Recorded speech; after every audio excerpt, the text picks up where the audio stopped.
Magandang araw po sa mga kaibigan po natin. Ito po yung kargado ng aparato na kung saan po na-concert na talaga naman pong malakas. Pinalit po namin yung board saka yung transformer.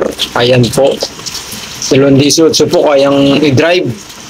Ayan po, puro kargado po ng aparato. Shoutout po dyan sa mga kaibigan po natin yan. May 5 auto, pwede po natin i-upgrade. Yung gusto pong pa-upgrade, PM lang. Ito po pinalakas pong maigi at yung gusto po dyan magtutunog power up na po yung mga ganito yung amplifier at talaga naman pong grabe. Yung gusto po pala dyan pa-upgrade, PM lang, napakadali lamang po. Ito po ay kargado na ng mga aparato na kung saan po ay tunog power amps na po.